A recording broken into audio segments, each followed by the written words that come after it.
Immanuel Kant, Obligation. Presentation by Brian Savage, Brendan Thiel, Matt Delane, Max Telemack, and Christopher Brady.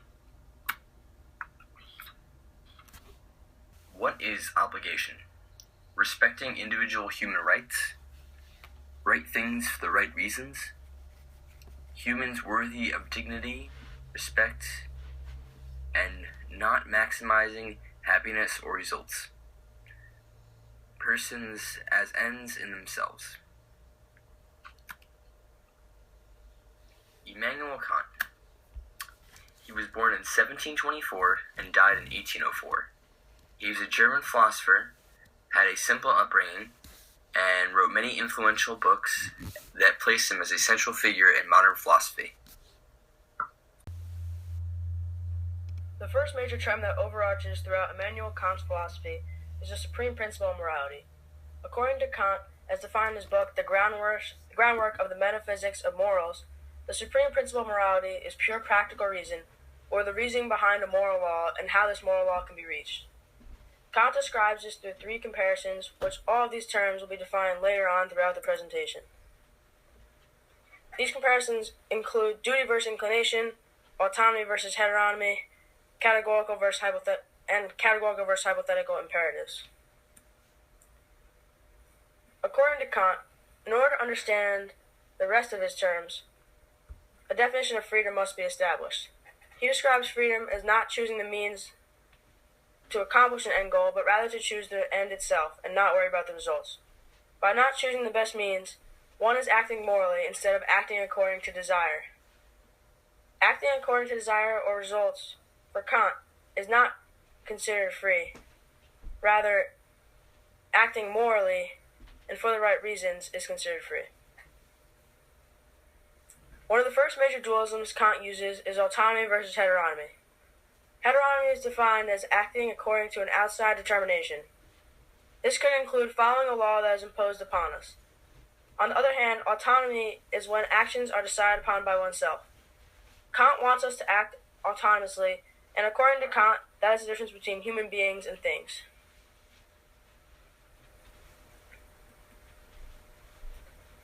The second comparison Kant makes is between duty and inclination. Duty is doing something not for pleasure or for the results, but rather just to do something because it is right. This goes along with acting so that the best means are not chosen, but rather the end itself is chosen. The motive of inclination is contrasted with duty. This is based on satisfaction or pleasing a desire. This results in selfishness and, according to Kant, is not moral. Kant wants us to act according to the motive of duty instead of the motive of inclination. Through the comparisons of autonomy and heteronomy and duty and inclination, Kant defines morality. Morality is acting from duty and following the supreme principle of morality.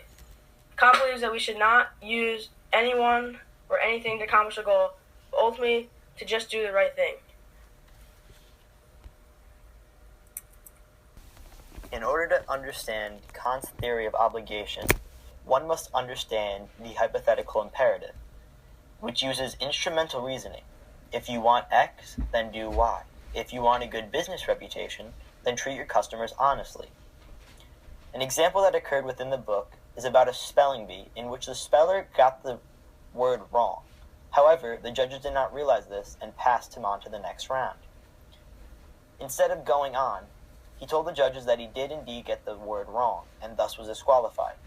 When later on asked why he did this, he told reporters that he did not want to feel bad and or slimy. However, based on Kant's ideals, this is immorally right due to the fact that he was focused on the results.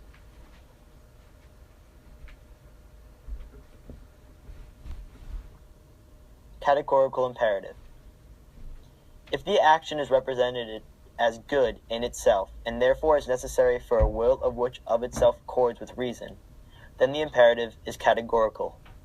Categorical means unconditional. It is not dependent on further purpose, but is concerned not with the matter of the action and its presumed results, but with its form, and with the principle from which it follows. Categorical imperative 1. Act only as the maxim whereby you can at the same time will that it should become a universal law. A maxim is a mean, a rule or principle. We should act only on principles that we can universalize without contradiction.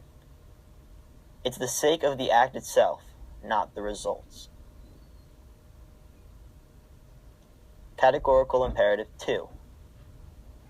We can't base the moral law on any particular interest, purpose, or ends, because then it would be only relative to the person whose ends they were. For Kant, categorical imperative is more just than hypothetical imperative, due to the fact that it focuses on the basis of the factor on which it is done, not as the results. So the right thing to do is to act according to a rule or principle that can be universalized without contradiction, and to act in a way that always treats humanity never simply as a means, but always as an end. This means to uphold the human rights of all persons, regardless of where they live or how well we know them, simply because they are human beings capable of reason and therefore worthy of respect. Kant says that anyone who is capable of reason is worthy of respect. This includes all human beings. Part of his theory states that we are obligated to respect all human beings as individuals. This includes ourselves.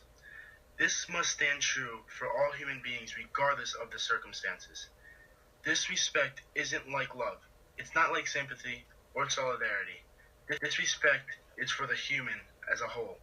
It is more black and white than love and other forms of human attachment.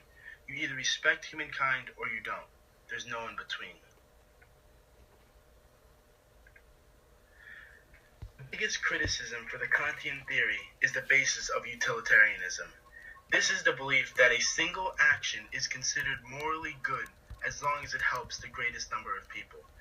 To put this in simplest terms, it's a focus on results.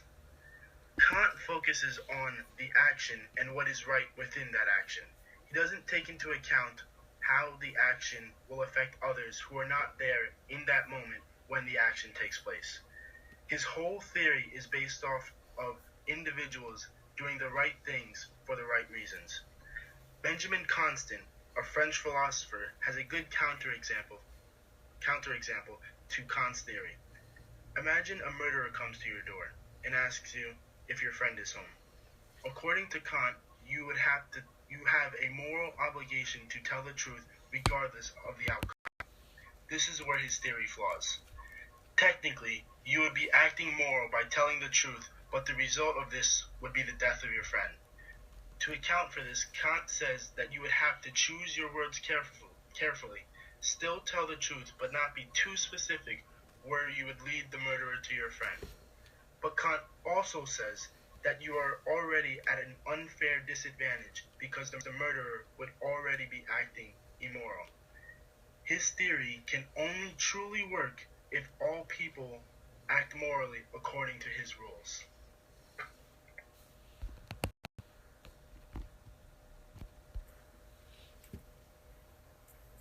To conclude, if asked what is the right thing to do, according to Immanuel Kant's philosophy on obligation, act according to the categorical imperatives.